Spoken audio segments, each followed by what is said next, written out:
So when I first saw this land, the river, the nature, how far we needed to drive to come here, I thought this is the most private place on earth. Yeah, it turned out I was wrong. We are Stella and Daniel, and we swapped our city life in Berlin to the countryside life in the north of Portugal. And we live here in a tiny house together with our 2 dogs, Bonnie and Mulan, while we're building our hopefully dream house when it's finished. And yeah, in the countryside, people just show up. They don't call, they don't write, they're just there. It doesn't matter what time it is, there might always be someone showing up, and this, having in the back of the mind, is somehow a bit stressful because you never know what happens. The one time, it was 9 p.m. or something like this, there was a neighbor who lives upstairs. Note that our closest neighbor is 1 kilometer far away from us. He just came out of the river, took an evening swim in the summer night, and then said hi. So most of the times it's a carpenter who's coming, yeah, construction people, which is fine, but sometimes they also just show up on a Sunday because things that you could solve on a phone call, no, it's better to do it in person because it's nicer and you can also talk. Many of the things could just be like a phone call, quick phone call, and figure this out and solve it. But they would rather drive. We don't really understand. I don't know. The personal contact. Yeah. Then also fishermen, they're coming by because they're living next to the river. So people are just coming up, and also 2.5 meters from the river is public.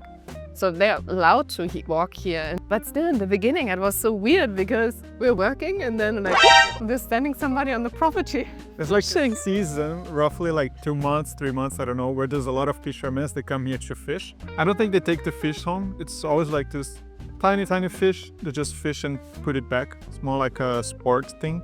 We had this expectation because we're from Berlin, right? So from a city where you have hundreds of people living next to you. We're living in a complex. I don't know. I think in this complex there were living more people than in this whole region here. It was so crowded and we didn't know the names of our neighbors. I could count on my hand like how many names I knew from our neighbors. It was so anonymous and nobody really talked to each other. Everybody's busy with their own problems.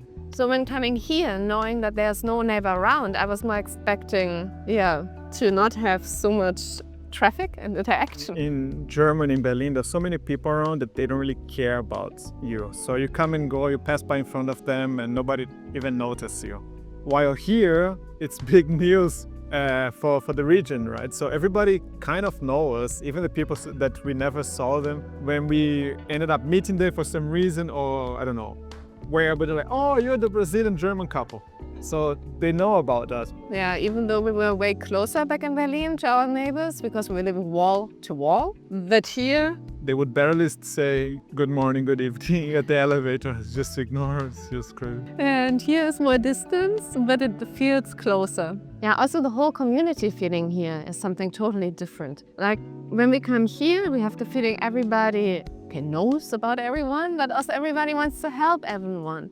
So it doesn't matter if it's small things like, oh, do you know anybody who can help us, I don't know, doing the terrace? And they know who can help and they know where you can get the stuff and they're happy to help. And I also have the feeling it's a big community feeling, for example, with the wine harvesting. Here is a wine region, so every year you need to harvest the wine. Most of the time it's a specific weekend, and then you see everybody working on the fields. Yeah. Friends, families, neighbors, and it's such a nice feeling to be a part of this, to help. Yeah, it's really nice. It feels, it's more like almost like a big family, big village stuff. And you see this on the wine harvesting period, but also when they're butchering porks and the animals. So right before winter, there's like this season where you see there's a lot of people on the weekends in their house. They're like a lot more people as they would have many guests, but what they're doing there is more like killing animals so they can store for the winter.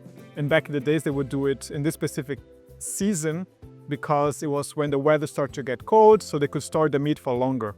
Nowadays, it's just kind of, they're used to it because now we have the freezers and they can just store whenever they want. But they kept the tradition of butchering the animals in this period. And you see like 2 weekends in a row, it's like many cars. It feels like they're having a lot of gas, but they're just working together to butcher the animals and install the food. And super interesting. And also all the little festivals. It's also nice to go because you always see the same people and you see everybody knows each other and it's so cool. If it's the Halloween walk or some wine festivals. Then we go, for example, with Senor Ricardo to one of the events and stuff, right? He knows everybody. He talks with everybody. Like we started to see repeated faces here and there, but of course we don't know a lot of people.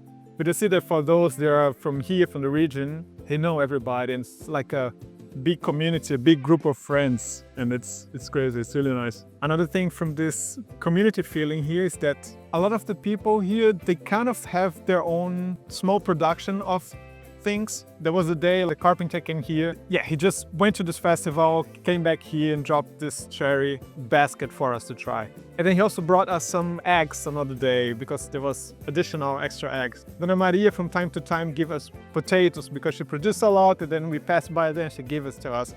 And we try to give it back somehow, but of course we don't plant anything yet. So whenever we do, I don't know, some cookies or some bread, split in some pieces and give people around. So it's also quite nice, this feeling of giving and receiving, even though there's no price behind it. It's almost like a small act of gentle gratitude. I don't know, it's just super nice. Yeah, and also something I noticed is you can count on the people here. Like, we're living on this property with not a proper road, so in the rain times it gets super, super muddy.